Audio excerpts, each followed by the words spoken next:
Hello everyone, मैं सुरभि पांडे। जैसा कि आप लोग जान रहे हैं, एलएलबी का स्कोर कार्ड रिलीज़ हो चुका है। मेरे पास बहुत सारे डीएम्स आ रहे थे कि दीदी एडमिशन का प्रोसेस क्या है। तो मेरे साथ एलएलबी सेकेंड ईयर के शिवम हैं, जो आपको डिटेल में एडमिशन के प्रोसेस बताएंगे। चलिए उनसे जानते हैं क्या एडमिशन का प्रोसेस है। शिवम, आप हमको एडमिशन प्रोसेस के बारे में बताइए। नमस्कार, मेरा नाम शिवम है। सुबह का बहुत बहुत धन्यवाद, इन्होंने अपने वीडियो में मुझे कंसीडर किया। एडमिशन का प्रोसेस यूँ है कि आप अगर सीयूईटी का पेपर दे देते हैं, फिर दोबारा आपका स्कोर कार्ड रिलीज हो जाता है। कुछ दिनों बाद आपको रजिस्ट्रेशन पोर्टल ओपन होते हैं, बहुत सारी यूनिवर्सिटीज़ के ओपन हो जाते हैं लगभग। जैसे सागर यूनिवर्सिटी हुई, बीएचयू हुआ, दिल्ली डीयू हुआ, उसके बाद गुजरात यूनिवर्सिटी, बहुत सारी यूनिवर्सिटीज़ का ओपन हो जाता है। तो बीएचयू में आने के लिए सबसे पहले आपको करना ये है कि बीएचयू की वेबसाइट पे जाके या सामर्थ पोर्टल पे हम लोग के टाइम में रजिस्ट्रेशन हो रहा था, वहाँ से हमने बीएचयू के लिए रजिस्टर कर दिया था अपना स्कोर कार्ड पुट करके।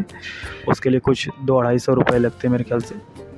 फिर उसके बाद आपको कट ऑफ में आने के बाद ईमेल जाता है आपके ऊपर पेमेंट का। इस ईमेल के जाने के लिए बहुत ज़रूरी है कि आप वहाँ जाके रजिस्टर करें खुद को कि क्या मतलब मुझे बीएचयू में एडमिशन लेना है, तो मैं अपने आप को बीएचयू की पोर्टल पे रजिस्टर कर दूँ।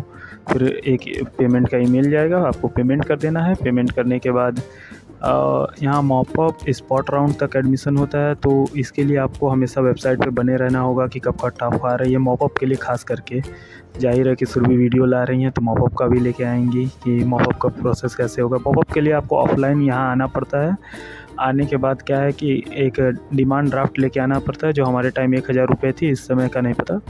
उस डिमांड ड्राफ्ट को जमा करके एक फॉर्म मिलता है आपको, उसका जमा करना होता है। वो 1000 रुपये अगर आपका एडमिशन कैंसिल हो जाता है, एडमिशन नहीं होता है, तो वो 1000 आपको वापस नहीं मिलते हैं। अदरवाइज़ आप उस मॉपअप के थ्रू अगर कोई सीट छोड़ के बीच में चला जाता है एडमिशन लेने के बाद, तो आप उस सीट पे कंसिडर किए जाएंगे।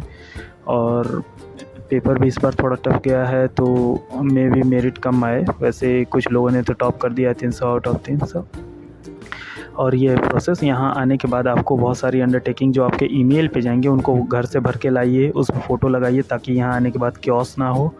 यहाँ आने पे आपके मेंटोर आपको अलॉट हो जाएंगे, आपके टीचर आपको मिलेंगे, उनके पास आके आप वो फॉर्म जमा करके अपनी सीट सिक्योर कर लीजिए। लाइक टीसी लेते आइएगा, टीसी ओरिजिनल चाहिए होती है, माइग्रेशन सर्टिफिकेट चाहिए होता है, कैरेक्टर सर्टिफिकेट चाहिए होता है, और यहाँ पे बहुत सारी रिजल्ट चाहिए होता है। आपका रिजल्ट नहीं है, मान लीजिए किसी ने अभी तुरंत 3rd ईयर पास किया है और वो एलएलबी के लिए आ रहा है, तो वो उसके लिए अंडरटेकिंग लेके आएगा, और अंडरटेकिंग उसमें रहेगी भी।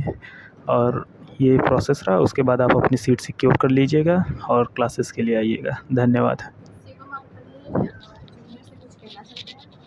नहीं, मुझे कहना कुछ नहीं है, आप आइए, आपका वेलकम है। फंडामेंटल राइट है, लॉ फैकल्टी टाइट है।